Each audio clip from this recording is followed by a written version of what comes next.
Usually when the story of the sanitation strike is told, and the men's stories, it's told as a chapter in somebody else's story. Martin Luther King, the Civil Rights Movement, Memphis history. What we're doing is we're telling their story, and those other things are chapters in their lives. Striking Voices is a multimedia journalism project. I am the still photographer on the Striking Voices project. It's been challenging listening to the stories of the men and their wives and their children. I see parallels in their story with where we are today. And I realize we're telling the story of 1968, but these are stories that I've never heard before, coming from the people who actually lived them. A lot of them have never talked about this before on camera, or they're talking about it in a different way than they've talked about it before. And for me, it's really compelling, but very challenging to listen to sometimes. It makes me think about situations that we have now. In school, it was mostly about Dr. Martin Luther King Jr. I never really knew the reason why he was here, and so working on this project was when I really got a very good overview of the sanitation strike and how important it was and what it meant to the city of Memphis.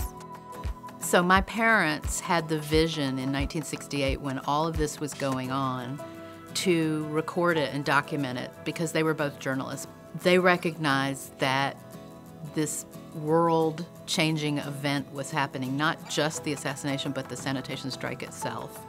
And they realized that local journalism was not covering it adequately. They organized a group of people. It was called the Memphis Search for Meaning Committee.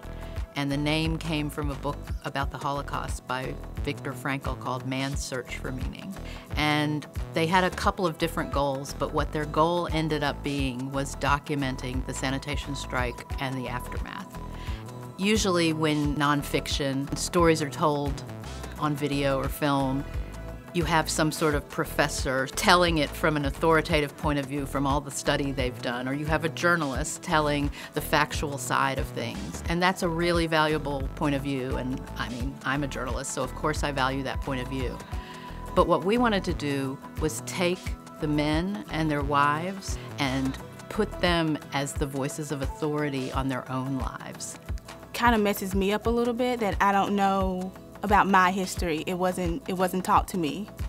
But that's another reason why this is so important, because I'm learning more about the strong men and women that kind of paved the way for me to be the person that I want to be. What I can take from that is I've got to do a better job of telling stories about the people that I know, the people who are doing extraordinary things in the city.